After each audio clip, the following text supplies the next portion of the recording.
अस्सलाम वालेकुम students, of you are doing well. Accounting circle के चैनल के ऊपर खुशामदीद। स्टूडेंट, आज के लेक्चर के अंदर हम ऑपरेटिंग एंड फाइनेंशियल लेवरेज के क्वेश्चन के ऊपर बात करेंगे और देखेंगे कि इसमें ऑपरेटिंग और फाइनेंशियल लेवरेज के थ्रू आपके चीज़ों के ऊपर किस तरीके से इफ़ेक्ट पड़ता है। जैसे कि आपको मालूम है कि लेवरेज किस चीज़ को कहते हैं कि आपके फिक्स एक्सपेंसेस के रिस्पॉन्स में आपके कंपोनेंट्स के ऊपर जो इफ़ेक्ट आता है उसको क्या कहा जाता है, लेवरेज कहा जाता है। ठीक है जी। तो इसको हम स्टेटमेंट के थ्रू देखेंगे भी और उसमें आपको बात भी समझाएंगे कि ये बेसिकली इफ़ेक्ट आ किस तरीके से रहा है। सो वीडियो पूरी देखने से पहले मेरे चैनल को सब्सक्राइब करें और वीडियो को ज़्यादा से ज़्यादा शेयर करें। आपको कह रहा है कि क्वेश्चन में टोटल एसेट्स 1 लाख के हैं, डेट रेशियो 50% है, इसका मतलब इक्विटी रेशियो 50 हुआ, 50-50। कॉस्ट स्ट्रक्चर आपके पास दो गिवन है। पहला कॉस्ट स्ट्रक्चर है 5x + 50, ये 50,000 फिक्स कॉस्ट है, 5 वेरिएबल कॉस्ट है और यहाँ यूनिट पुट करेंगे तो हमारे पास मालूम हो जाएगा कि कितने इसकी वेरिएबल कॉस्ट आ रही है। और इसी तरीके से 4x + 60,000 की फिक्स कॉस्ट है और यहाँ पर variable. Total asset turnover 3 times है, प्राइस आपके पास पर यूनिट 10 रुपीज़ है और इंटरेस्ट रेट आपके पास 10% है। कैलकुलेट करना है आपने break even point, tie ratio मालूम करना है यानी कि टाइम इंटरेस्ट अर्नड, उस पर भी हम बात करेंगे, degree of operating leverage and degree of financial leverage of both cost structure. ठीक है जी।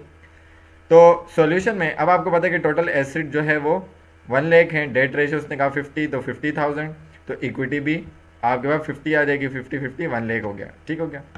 अब यहाँ पर आपके पास सेल्स मौजूद नहीं है, क्योंकि आपको कॉस्ट स्ट्रक्चर को वेरीफाई करना है और उसके थ्रू इफेक्ट आपने चेक करना है और tie degree of operating leverage DFL, तो उसके लिए आपको एक इनकम स्टेटमेंट बनानी पड़ेगी। तो उसमें सबसे पहले आपको चाहिए सेल्स। यहाँ पर आपके पास सेल्स गिवन नहीं है, तो सेल्स के लिए आप टोटल एसेट टर्नओवर का फॉर्मूला यूज़ कर सकते हैं, जो कि क्या है, sales divided by total asset. Total asset आपके पास मौजूद हैं 1 लाख के, टोटल एसेट टर्नओवर 3 टाइम्स है, 1 लाख वहाँ जाकर यहाँ डिवाइड हो रहा था, वहाँ जाकर मल्टीप्लाई होगा, तो 3 × 1 लाख आपके पास सेल्स आ गई 3 लाख की। ठीक है जी। और यहाँ पर आपके पास एक्स में पुट करने के लिए नंबर ऑफ यूनिट्स अवेलेबल नहीं है, तो वो भी आप निकाल लें। सेल्स आपकी 3 लाख की हुई है, प्राइस पर यूनिट आपके पास कितने हैं, 10, तो डिवाइड करवाएंगे, इसका मतलब नंबर ऑफ यूनिट सोल्ड कितने किए या मैन्युफैक्चर कितने किए, 30,000 किए। ठीक है जी। इन 3 कंप्यूटेशन से या 2 कंप्यूटेशन से हमारा क्वेश्चन आगे जाकर आसान हो गया। ठीक है जी। अब चलते हैं हम अपने कॉस्ट स्ट्रक्चर दोनों का कंपैरिजन करवाएंगे और चीज़ें निकालेंगे और देखेंगे कि किस तरीके से हमारे पास चीज़ें आ रही हैं। अब पहले कॉस्ट स्ट्रक्चर के मुताबिक सेल्स हमारी कितनी हो रही है, 3 लाख की हो रही है, और वेरिएबल कॉस्ट यूनिट आपके पास कितने थे, 30,000 जो आपने निकाले, और वेरिएबल कॉस्ट 5 रुपये जो कि यहाँ से आपने उठाई, 150 आई, और आपका कंट्रीब्यूशन मार्जिन कितना आ गया, 1,50,000 का। फिक्स कॉस्ट 50,000 थी इस कॉस्ट स्ट्रक्चर की, माइनस की तो EBIT आपके पास 1 लाख आ गया। इंटरेस्ट आपका 10% था जो कि डेट 50,000 पे लगेगा, 5,000 आ जाएगा, तो EBT टैक्स तो है नहीं, तो यही आपकी नेट इनकम 95,000 हो जाएगी। ठीक है जी। तो अब हम जैसे कि बात कर रहे थे कि ये फिक्स एक्सपेंसेस के कारण जो कि इस स्टेटमेंट के अंदर आपके पास कौन से होते हैं, एक फिक्स कॉस्ट होता है और एक इंटरेस्ट होता है। ठीक है ना। यही दो पूरी स्टेटमेंट के अंदर ये दो चीज़ें जो होती हैं फ्लक्चुएट नहीं करती, ये फिक्स होती हैं, यानी कि आपके सेल के इंक्रीज़ करने और डिक्रीज़ होने में या बाकी चीज़ों के इंक्रीज़ और डिक्रीज़ की वजह से इन पर इफेक्ट नहीं आता है।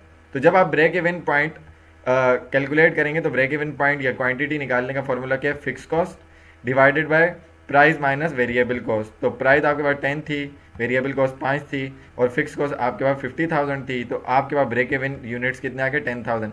यानी कि अगर आप 10,000 यूनिट्स बेचेंगे तो आपके EBIT यहाँ पर कितनी हो जाएगी, 0 हो जाएगी, यानी कि नो प्रॉफिट नो लॉस की कंडीशन आ जाएगी। ठीक है जी। उसके बाद टाई रेशो की बात करें, उसने टाई रेशो कैलकुलेट करने की बात की थी। तो टाई रेशो बेसिकली आपको क्या बताता है, टाई रेशो एक ऐसा मैट्रिक है जो कि हेल्प करता है कंपनी की मेजरमेंट में। क्या मेजरमेंट, कंपनी की एबिलिटी बताता है to meet the interest payment on its debt. ठीक है ना, यानी कि अपने डेट के ऊपर इंटरेस्ट पेमेंट पे कर पाएगा या नहीं कर पाएगा, इसकी एबिलिटी बताता है टाई रेशो। ठीक है जी।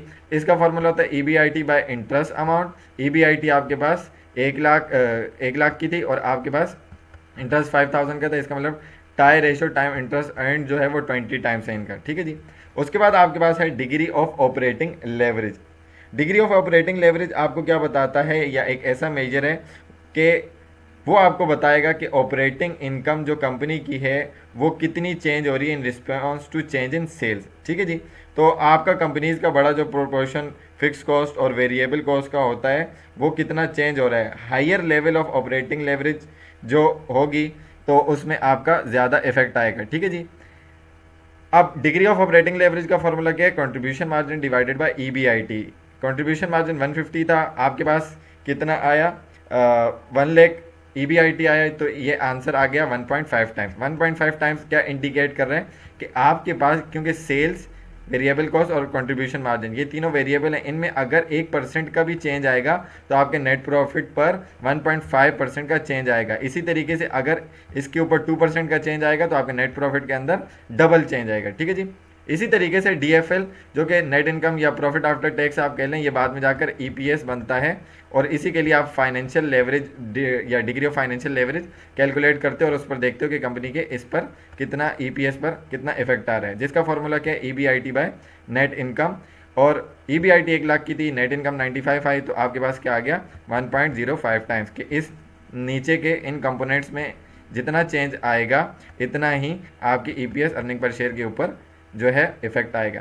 इसी तरीके से दूसरी कंपनी का देखें तो उसका कॉस्ट स्ट्रक्चर चेंज था, तो इसके साथ कंपैरिजन भी करवाएंगे। सेल्स 3 लाख की, वेरिएबल कॉस्ट 30,000 मल्टीप्लाई बाय 4 120 हो गई, कंट्रीब्यूशन मार्जिन इनका 180 हो गया, फिक्स कॉस्ट 60,000 था, ईबीआईटी 120 की आ गई, इंटरेस्ट डेट सेम था दूसरे कॉस्ट स्ट्रक्चर के लिए भी, तो 5,000 की इसका इंटरेस्ट आया, तो ईबीआईटी इसका, ईबीटी इसका, नेट इनकम कितना आ गया? 115 आ गया, 1,15,000।